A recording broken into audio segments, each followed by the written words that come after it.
चलिए आज हम स्टार्ट करते हैं चैप्टर 3 हमारे जियोग्राफी का। ठीक है, आप सभी जानते हैं स्थलमंडल क्या है, जहाँ पे हम रहते हैं स्थलमंडल। ऐसा ही जो स्थलमंडल है ये क्या है, अनेक प्लेटों में विभाजित है। कई प्रकार की प्लेटें हैं यहाँ पर, जिन्हें स्थलमंडलीय प्लेट कहा जाता है। क्या कहा जाता है? स्थलमंडलीय प्लेट। आपको यह जानकर आश्चर्य होगा कि ये प्लेट हमेशा धीमी गति से चारों तरफ घूमती रहती है। आप जानते हैं पृथ्वी क्या है, हमारी गतिमान है। प्रत्येक वर्ष केवल कुछ मिलीमीटर के लगभग पृथ्वी के अंदर पिघले हुए मैग्मा में होने वाली गति के कारण ऐसा होता है। ठीक है, पृथ्वी के अंदर क्या होता है, जो मैग्मा है पिघलता है और ये फैलता जाता है। पृथ्वी के अंदर पिघला हुआ मैग्मा एक वृत्तीय रूप में घूमता है। कैसे घूमता है? गोल वृत्तीय रूप में घूमता है, जैसा कि क्रियाकलाप में दिखाया गया है। देखते हैं। इसी के बाद प्लेट की इस गति के कारण पृथ्वी की सतह पर परिवर्तन होता है। पृथ्वी की सतह पर जो भी चेंजेस हो रहे हैं, क्यों हो रहे हैं? कि अंदर जो मैग्मा है ये घूम रहा है ना, गति है। पृथ्वी की गति को उन बलों के आधार पर विभाजित किया गया है जिनके कारण ये गतियां उत्पन्न होती हैं। तो दो प्रकार की पढ़ेंगे हम। चलिए, जो बल पृथ्वी के आंतरिक भाग में घटित होते हैं, पृथ्वी जहां हम रहते हैं वहां नहीं, उसके अंदर जो हमने कल देखा था कोर, मेंटल और क्रस्ट, वहां पे देखे था हमने, उसकी बात कर रहे हैं। उन्हें क्या कहते हैं? Endogenic force. एंडोजेनिक मतलब एंडो मतलब अंदर, अंतर्जनित बल अंदर होते हैं कहते हैं। एवं जो बल पृथ्वी के सतह पर उत्पन्न होते हैं उन्हें बहिर्जनिक बल कहते हैं। क्या कहते हैं? एक्सोजेनिक। Endogenic and exogenic. तो एंडोजेनिक कहाँ होगा? पृथ्वी के अंदर। क्या कहेंगे उसे? अंतर्जनित बल, क्योंकि अंदर जो वो जनित हो रहा है इसकी वजह से अंतर्जनित बल। और एक्सोजेनिक जो है वो कहाँ हो रहा है? बाहर हो रहा है, इसलिए बहिर्जनिक बल। अंतर्जनित बल कभी आकस्मिक गति उत्पन्न करते हैं। जो अंदर से है वो क्या करते हैं? एकदम से गति आती है, तो कभी धीमी गति से। अगर इनका एग्जाम्पल देखें तो क्या है? भूकंप एवं ज्वालामुखी जैसी आकस्मिक गति के कारण पृथ्वी की सतह पर अत्यधिक हानि होती है। ठीक है, ये आप जानते हैं। भूकंप और पृथ्वी से क्या होता है? ज्वालामुखी से हानि कई सारी हो जाती है। पृथ्वी की गतियां देखी है हमने, इसमें दो देखे, अंतर्जनित बल और बहिर्जनित बल। अंतर्जनित बल में क्या क्या है दिया हुआ है? आकस्मिक बल, भूकंप, ज्वालामुखी, भूस्खलन, एकदम से जमीन खिसक गई, अंदर चली गई, है ना। पटल विरूपण बल में क्या है? पर्वत निर्माणकारी बल। बहिर्जनित बल में क्या है? जो बाहर होता है, अपरदन और निक्षेपण। नदी में होता है, पवन जो चलती है उसकी वजह से, समुद्री तरंग और हिमनद, इन सभी की वजह से जो होता है वो क्या कहेंगे? बहिर्जनित। अंतर्जनित को आप याद रखिए, भूकंप है अंतर्जनित, अंदर से होता है। ज्वालामुखी नीचे से ये है, इस तरह से यहाँ से मैग्मा गर्म होती है तो ज्वालामुखी फट जाता है। और भूस्खलन क्या है? ऐसी चट्टानें बनी हुई हैं, जमीन है ना, और एकदम से ये सब नीचे खिसक गया। ठीक है, इस तरफ से होता है। अब बात करते हैं भूस्थल स्थलमंडलीय प्लेटें।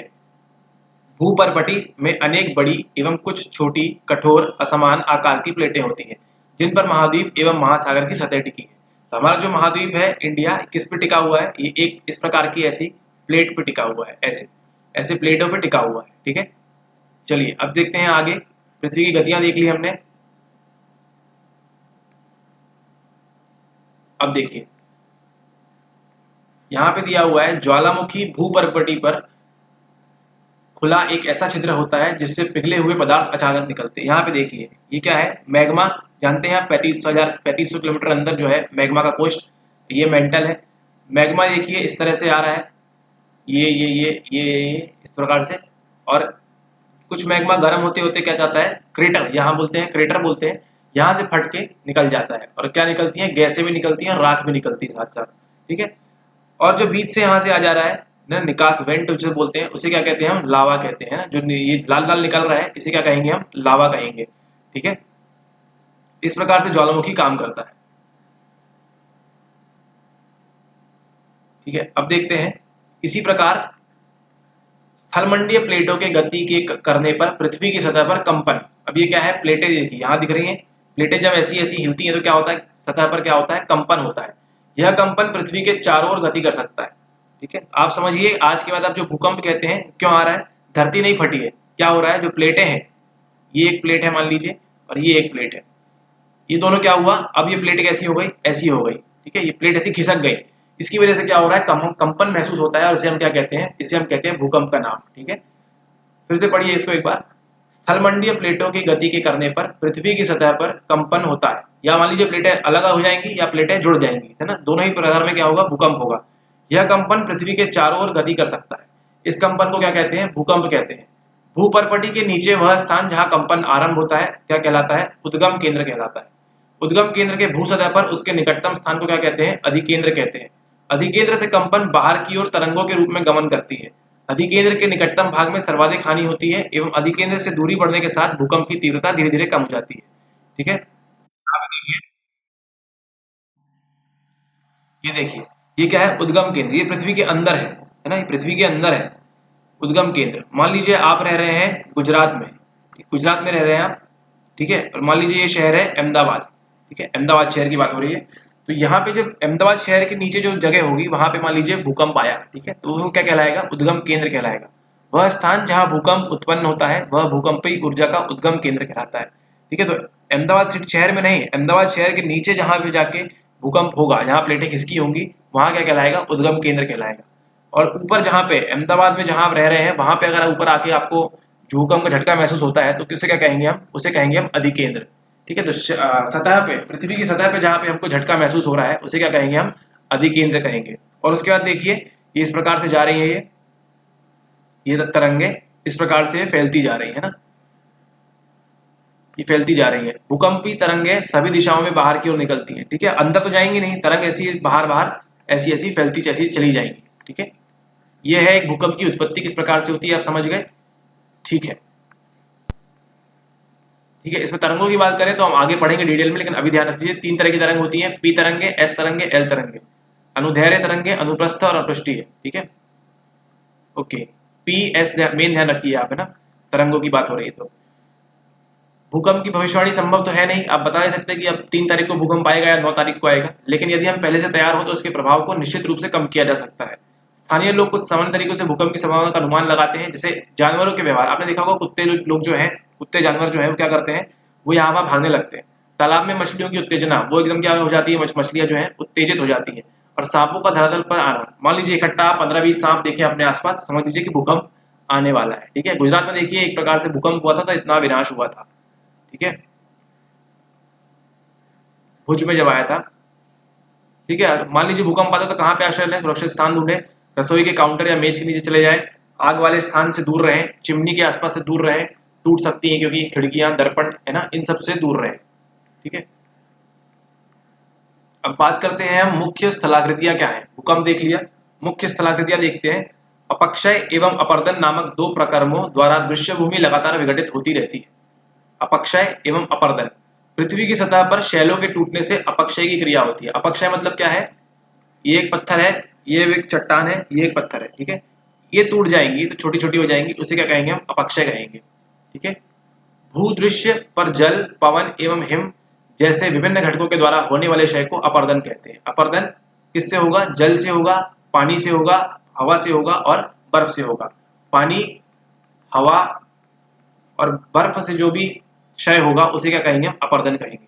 वायु, जल आदि अपरदित पदार्थ को एक स्थान से दूसरे स्थान पर ले जाते हैं, है ना। हवा से जानते हैं हम, पत्थर के कण, धूल के कण उड़ के जाते हैं, पानी से भी जाते हैं। ठीक है, और फलस्वरूप एक स्थान पर निक्षेपित करते हैं।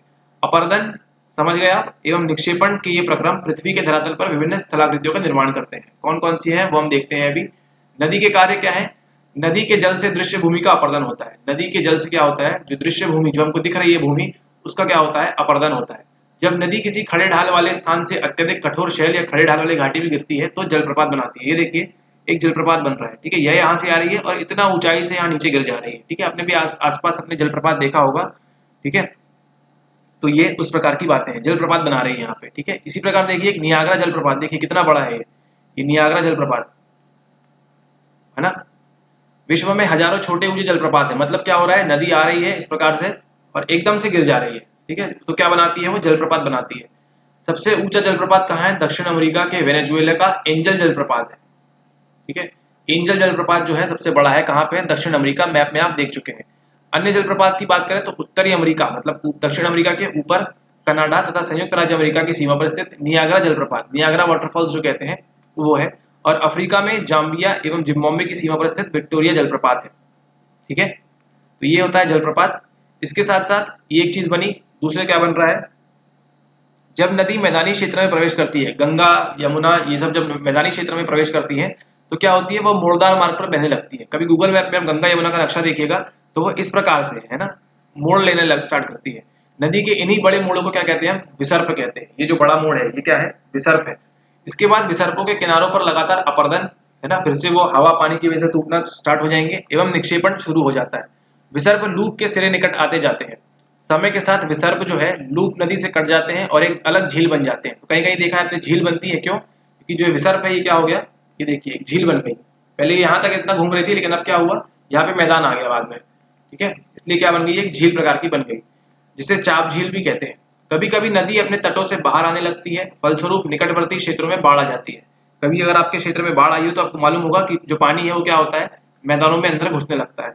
बाढ़ के कारण नदी के तटों पर निकटवर्ती क्षेत्रों में महीन मिट्टी एवं अन्य पदार्थों का निक्षेपण करती है ना, जमा हो जाते हैं वहां पे। ऐसी मिट्टी एवं पदार्थों को अवसाद कहते हैं। क्या कहते हैं? अवसाद कहते हैं। नदी के उत्थित तटों के तटबंध कहते हैं। तटबंध कहते हैं, इस बात का ध्यान रखें आप, इतना काम करेंगे आपके। चलिए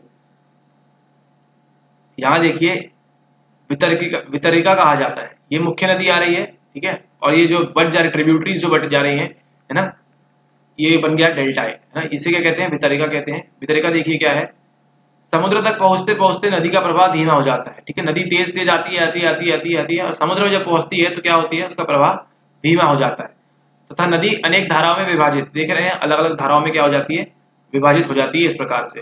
ये देखिए, ये आई तेजी से आ रही थी यहाँ पे, और ये एक धारा, दो धारा, तीन, चार, इस प्रकार से, है ना, इनको क्या कहते हैं हम, वितरिका कहते हैं। क्या कहते हैं? वितरिका कहते हैं इनको हम। जब नदी आ रही है तेजी में तेजी में तेजी में आ रही है और समुद्र में जाते से पहले ही क्या हो रही है, अलग अलग धाराओं में बढ़ जाती है। यहाँ नदी इतनी धीमी हो जाती है कि यह अपने साथ लाए मलबे का निक्षेपण करने लगती है, यहाँ पे जमाने लगती है। प्रत्येक वितरिका अपने मुहाने का निर्माण करती है। देखिए सबका मुहाना अलग अलग है। सभी मुहानों के अवसादों के संग्रह से डेल्टा का निर्माण होता है, ठीक है। ये जो डेल्टा का निर्माण हो रहा है किससे हो रहा है, इन सब वितरिका जो आ रही है इनके मुंह से जो हो रहा है, ठीक है। आपको बताना है हमको कि विश्व की कुछ नदियों के नाम ढूंढे जो डेल्टा का निर्माण करती है, ठीक है, कौन सी है वो। अब देखते हैं समुद्री, ये तो देख लिया आपने नदी, अब देखते हैं समुद्री तरंग के कार्य क्या है। समुद्री तरंग के अपर्दन, है ना, वही जल पानी की वजह से जो चट्टानें टूटती हैं एवं निक्षेपण जो जमा होती हैं, तटीय स्थलाकृतियां बनती हैं। समुद्री तरंग लगातार शैलों से टकराती हैं। कभी अब समुद्र देखा हो आपने तो क्या पत्थर पर टकराती रहती हैं, जिससे दरार विकसित होती है। समय के साथ ये बड़ी और चौड़ी होती जाती है। इनको समुद्री गुफा, देखिए इस प्रकार से ये टकराती होंगी हमेशा यहाँ पे क्या बन गई, एक प्रकार की समुद्री गुफा बन गई है। इनको समुद्री गुफा कहते हैं। इन गुफाओं के बड़े होते जाने पर इसमें केवल छत ही बचती है, जैसे तटीय मेहराब बनते हैं। ये देखिए तटीय मेहराब क्या बची, सिर्फ ये था, पहले गुफा थी लेकिन अब क्या बचा, सिर्फ इतना ही बचा पोर्शन। क्या कहते हैं? तटीय मेहराब कहते हैं। दीवार जैसी इन आकृतियों को स्टैक कहते हैं, ठीक है। लगातार अपर्दन से क्या हो रहा है, पानी पड़ रहा है पड़ रहा है पड़ रहा है पड़ रहा है, तो क्या होता है, सारी चीजें टूट जाती है ना, केवल क्या बचती है, दीवारें बचती है। दीवार जैसी इन आकृतियों को क्या कहते हैं हम, स्टैक कहते हैं। देखिए एक दीवार जैसी आकृति बची है यहाँ पे, इसे कहते हैं हम स्टैक।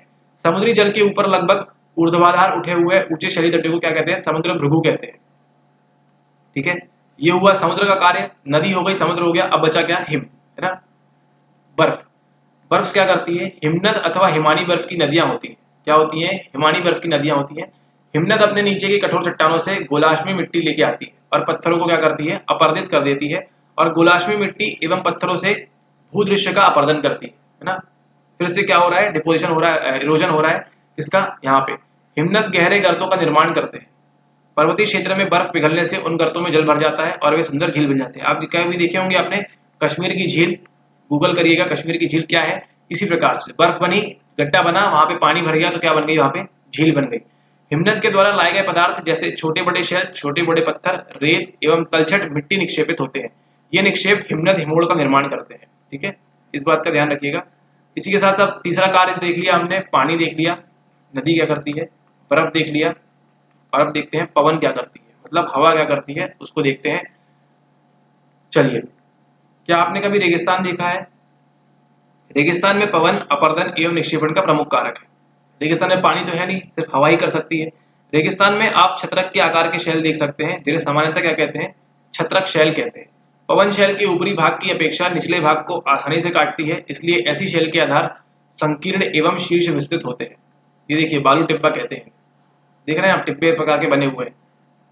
देखिए यहाँ पे क्या हुआ, हवा इसको उठा के ले गई, यहाँ पे जमा कर दिया, यहाँ की हवा चली गई, ठीक है। जब पवन का बहाव रुकता है तो यह रेत गिरकर छोटी पहाड़ी बनाती है। देख रहे हैं पहाड़ी बन गई एक प्रकार से। ये देखिए ये पहाड़ी, है ना, पवन चलने पर यह अपने साथ रेत को एक स्थान से दूसरे स्थान पर पहुंचाती है। ये देखिए यहाँ पे थी, यहाँ पे समतल था, यहाँ पे था, तो क्या हुआ जब पवन चलेगी ये रेत उड़ के यहाँ पे जमा होती जाएगी, है ना। और यहाँ पे कैसी स्थिति बन जाएगी, इस प्रकार की, ठीक है। और यहाँ पे कैसा हो जाएगा, इस प्रकार से, ठीक है। जब बालू कण महीन एवं हल्के होते हैं तो वायु उनको उठाकर अत्यधिक दूर ले जाती है। जब ये बालू कण विस्तृत क्षेत्र में निक्षेपित हो जाते हैं तो इसे क्या कहते हैं, लोएस कहते हैं। चीन में विशाल लोएस निक्षेप पाए जाते हैं। चीन में हमको देखने को मिलते हैं पवन की वजह से, क्योंकि आप जानते हैं वहां पे क्या है, ठीक है। तो ये था पवन का कार्य, इसी के साथ चैप्टर समाप्त होता है। इंपॉर्टेंट था आपको जो मेन बताया भूकंप वाला, उसको ध्यान रखें आपने। ये आपको बताना है इसका उत्तर, प्लेटें क्यों घूमती है बताइए, भयाजनिक एवं अंतर्जन बल में डिफरेंस क्या है, अपरदन क्या होता है, बालू टिब्बा क्या है, चाप झील क्या है, जब नदी आ रही है अलग से पड़ गई चाप झील बन गई, ठीक है। तो इन सब प्रश्नों के उत्तर दीजिए आप, व्हाट्सएप करिए हमको, ठीक है। ओके, मिलते हैं अगले वीडियो में, धन्यवाद।